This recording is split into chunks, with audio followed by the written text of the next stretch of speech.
რის გაკეთებას ითხოვს მოსახლეობა და რას ანიჭებენ უპირატესობას ადგილობრივი სტრუქტურები, პრიორიტეტული პროექტები, რომლებიც უკვე შერჩეული და გადაწყვეტილია. მუნიციპალიტეტის აღმასრულებელი ხელისუფლებისა და გუბერნიის პასუხისმგებელი პირები წლის პირველი ნახევრის დაგეგმილ სამუშაოებზე სათათბიროდ შეიკრიბნენ. სტუმრად იმყოფებოდნენ იმერეთის სახელმწიფო რწმუნებულის გუბერნატორის ადმინისტრაციიდან, კერძოდ გუბერნატორის მოადგილე ბატონი ალექსანდრე იოსებაშვილი და ერთ-ერთი სამსახურის რეგიონული პროექტებისა და კოორდინირების სამსახურის უფროსი ბატონი იოსებ ხახალეიშვილი. მათ შეხვედრა ჰქონდათ მუნიციპალიტეტის გამგებელთან, გამგებლის მოადგილესთან და შესაბამისი სამსახურის უფროსებთან. შეჯამებული იქნა ზესტაფონის მუნიციპალიტეტში ჩატარებული ინფრასტრუქტურული სამუშაოები და დაისახა მომავლის გეგმები. თითქმის საათნახევრიანი შეხვედრიდან გამოსულმა სამხარეო ადმინისტრაციის წარმომადგენლებმა იმედი გამოთქვეს, რომ შერჩეული პროექტების რეალურად განხორციელება აპრილიდან დაიწყება და საამისოდ გამოცხადებული ტენდერები შესაბამისად შედეგიანი გამოდგება. დღეს განვიხილავდით ინფრასტრუქტურულ პროექტები, სოციალურ პროექტებს, რომელიც უნდა განხორციელდეს მიმდინარე წლის პირველ 6 თვეში, რომლის ესე იგი მიდის დაპროექტების, ასე რომ თქვა, ტენდერების გამოცხადება და ტენდერები უკვე უშუალოდ სამუშაო შესრულებებს რა. რომელიც სავარაუდოდ ალბათ ჩვენ დიდი იმედი გვაქვს, თუ არ ჩაგვივარდება ეს ტენდერები, სადღაც აპრილიდან დავიწყებთ უკვე უშუალოდ ქალაქში და არა მხოლოდ თელ რაიონში იმ ღონისძიებების და მშენებლობების გატარებას, რომელიც დაგეგმილია წლის პირველ ნახევარში.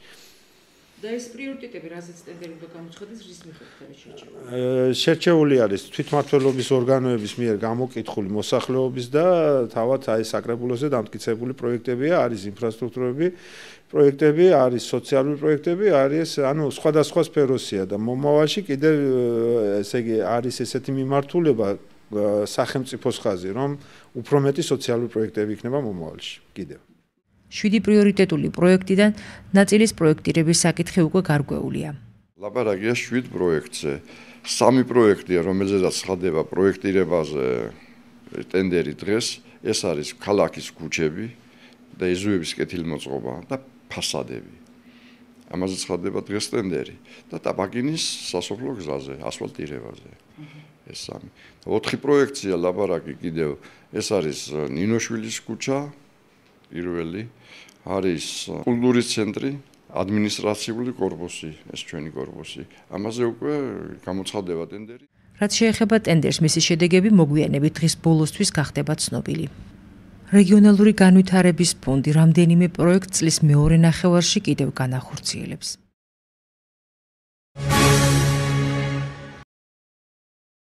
სოლიდარობა უკრაინელ ხალხს, მოძრაობა დემოკრატიისა და ევროპული ინტეგრაციისთვის თავისუფალი ზონა და რიგითი მოქალაქეები უკრაინაში განვითარებულ მოვლენებს აპროტესტებენ და მხარდაჭერას უცხადებენ კიევში ევრომაიდანზე შეკრებილ თავისუფლებისთვის მებრძოლ ადამიანებს.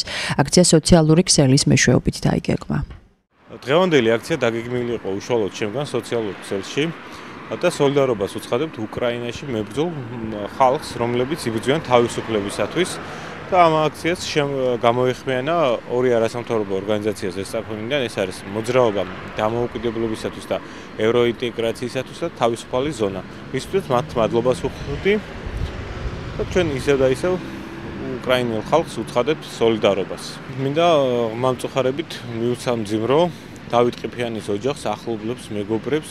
ის ადამიანი იყო ძალიან კარგი ახალგაზრდა და ჩვენი ოჯახის წევრი. მან თავი შეწერა თავისუფლებისათვის ბრძოლას.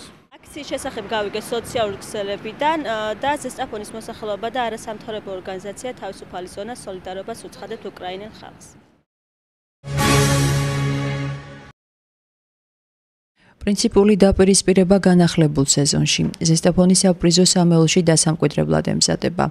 22 თებერვალს ცხინვალის სპარტაკთან მოგებული მატჩის შემთხვევაში იმერული კლუბი სატურნირო ცხრილში მესამე პოზიციაზე გადაინაცვლებს.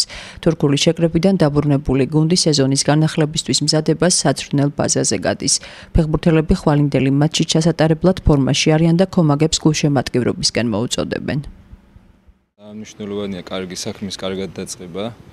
და ვეცდებით რომ მოგებით დავიწყოთ ეს 22-ის თამაში ყველა თამაშს ჩვენთვის ძალიან დიდი ყველა ქულას დიდი ფასი აქვს და ჩვენ მე მინდა რომ მთელი გუნდის სახელით გულშემატკივრებს მოუწოდო მოსვლა 22-ში 6 საათზე და ჩვენ პირდები როგორც გუნდის კაპიტანი, მთელი გუნდის სახელით პირდები, რომ არც ერთი ფეხბურთელი არაფერს არ დააკლებს და ცდას არ დააკლებს, რომ დადებითი შედეგი 3 ქულა ავიღოთ ამ თამაში.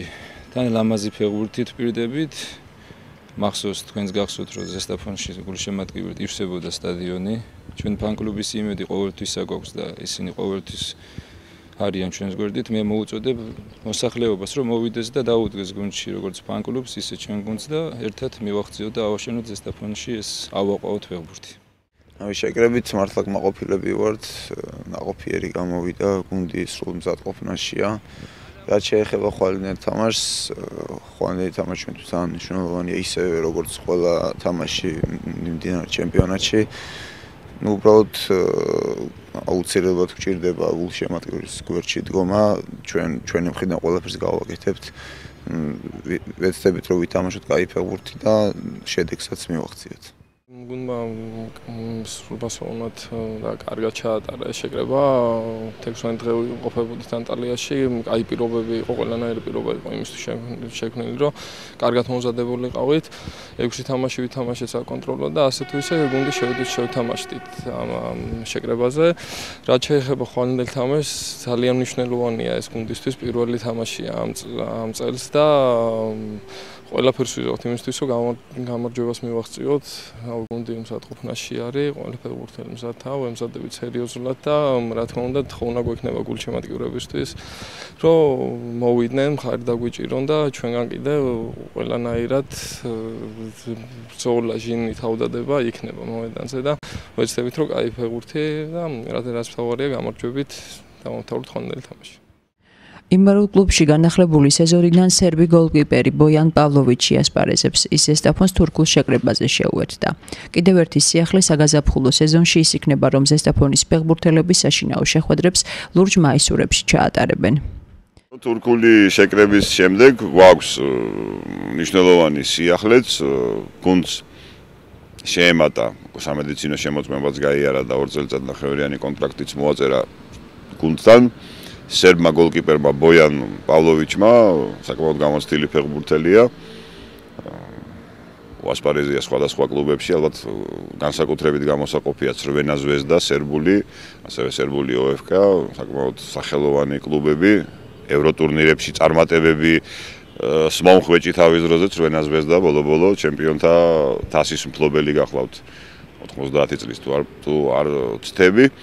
მინდა გითხრათ, რომ სიახლე გვაქვს იმ თვალსაზრისითაც, რომ მიმდინარე ჩემპიონატის საგაზაფხულო ნაწილს ჩვენი გუნდი საშინაო ასპარეზზე ითამაშებს ლურჯი მაისურებით. საინტერესო სიახლეა ესეც. ცხინვალთან გასამართი მატჩი დავით აბაშიძეზე 22 თებერვალს 18 საათზე დაიწყება.